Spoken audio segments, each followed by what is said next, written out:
Good afternoon. A few things I would like to go over. Well, today is our last day of the 9 weeks. I like the 6 weeks better. 9 weeks, it seems like it jumps up on you real quick. So we can go back to 6 weeks anytime. But we are halfway through our second semester courses. We did have, I'll report to you some of our Skills USA performances. We did have some very good performances with our students.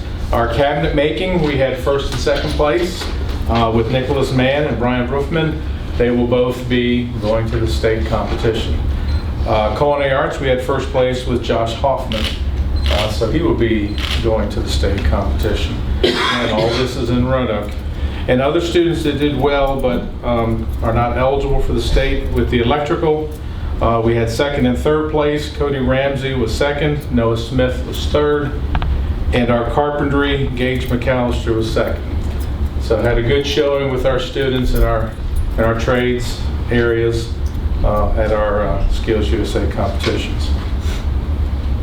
Any questions of any of that? Did you send welding? Welding we did, but we did not have place winners this year with the welding. Also, our HOSA is happening this weekend. Heading to Williamsburg for the HOSA competition and conference. Friday, Saturday, and Sunday during the spring break. You know, having to work through that time. So we're taking, I think we're about 23 students now. One of them couldn't go here just recently. So, any questions with that coming up? Other than that, any questions of anything here at JRTC at the moment?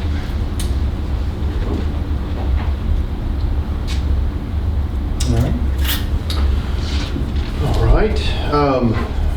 Moving on then, we have some old business listed on the agenda for resolution adoption, but I understand we have some. I'd like to make a motion to table that. Okay, table that till our next meeting. Mr. Spangler has been talking to some people in the Department of Education. I've talked to some other people in Skills USA, and it seemed like at this time probably the best thing is to table it, see where some other people want to go with it. I did make a phone call to George Wilcox, who's the head of CTE, and expressed my concerns with it, and he took those. He wasn't aware of some of the ramifications, I think, of what this might be, but he had told me that he would definitely get back before any decisions were made, so just let you know that. And hopefully they'll allow us to continue to do either or put culinary arts back in the T&I section where it was in the past. And for those that might have any confusion, the Skills USA is more towards professional chef or culinary stuff, where the FCCLA is more like home ec type things. And Skills USA has individual competitions where home ec, the FCCLA is more team practices. And like I said, it is geared more towards our culinary arts program. And a lot of scholarships and things are out there also that students will lose out on if we're not allowed to compete in this area. All right, so we have a motion then to table that for our next meeting, and I suppose, do we want to make that official with a second and vote, or is that not necessary? Need to brush out. Tabling to our next meeting. You can just table it. All right, then we will table that adoption and then move on to new business. And we have a Wi-Fi network purchase listed here. Did you want to? Yeah, I have several pieces of information in front of you there.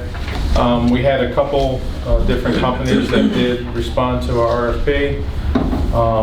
One of them initially looks lower, but when you look at everything else that is added into it, besides that, it ends up being higher. Plus, they did not follow what our instructions were, so they considered non-responsive to the bid.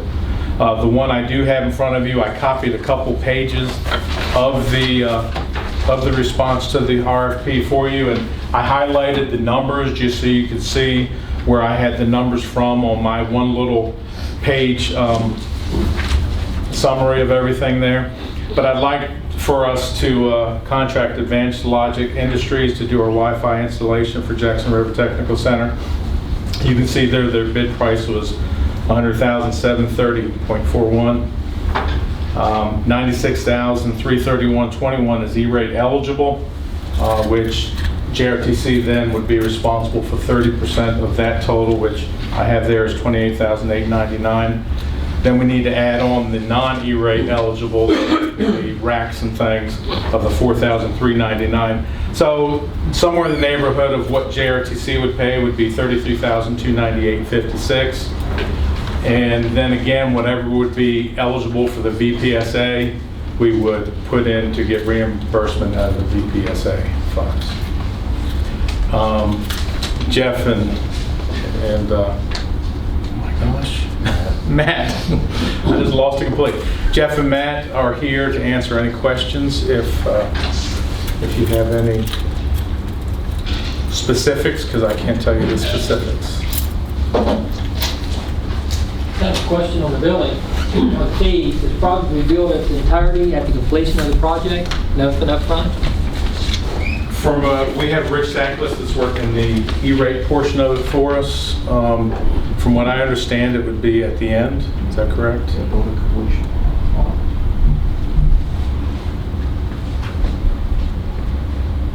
long will it take once it's started to complete the project? Well, they're looking for a start here at the summer, and I would hope that in that month, the month of July, that we can get that all taken care of and done. Some We of have a it, whole month of summer vacation these days. Well, I mean, there's really June also, but some of it's pretty obvious to me just thinking about it, but can you go over some of the capability gains that we'll have versus what we have now? well, we really don't have the little pods that we have around the places. You wanna- Exactly.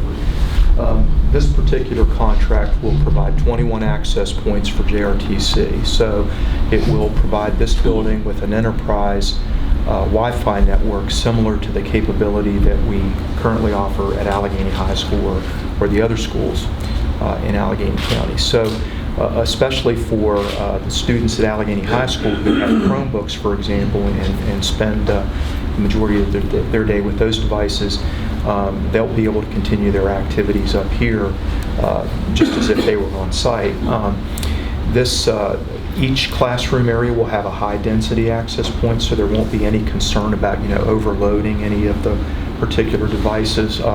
As many of the Internet of Things become available, where many devices like TVs and things like that are also Wi-Fi capable, this network will support those devices as well in tandem with the Chromebooks that JRTC has, as well as the Chromebooks that Allegheny students bring up. So.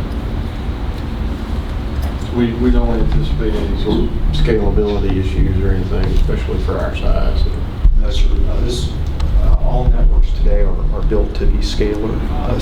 So this particular contract will also replace all the switching electronics in the building, and it will provide a network license whereby this network will not need to be addressed again for 10 years.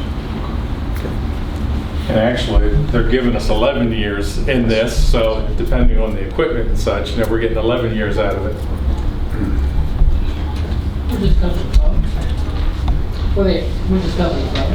Advanced Logic is out of Blacksburg, I believe. Yeah, it's Christiansburg, Blacksburg area. The only thing I add to this is that when we did ours, Mr. Allman was responsible. And I had many of the same questions that you had, and Jeff will know that I was worried about the number of devices in here, can we have access to it? And he kept assuring me, and by golly, he's been right along the way. So if this is similar to ours, this should be an awesome thing to bring all our kids here. So. And with us, we have a limit of 20 students per program for the majority of the programs, just under state regs. So if you're talking 20 devices throughout the different ones, that's for what the Wi-Fi devices are going to be. I mean, More than enough. There would be no dead spots in the building? We aren't worried about the corridors so much, but certainly the signal will bleed out into those areas, but all of the classrooms will be covered and there will be no dead areas. Yes, sir. Yes, sir. Anyone else? Yeah. I second. Okay. All those in favor then of approval? Any opposed? All right. We have that. And that's the only piece of new business on our agenda. Is there any other new business from the board? Mr. Spangler, is that visit still happening tomorrow? Yes, yeah, there's a group called Schaefer or something, not to do with Schaefer down here.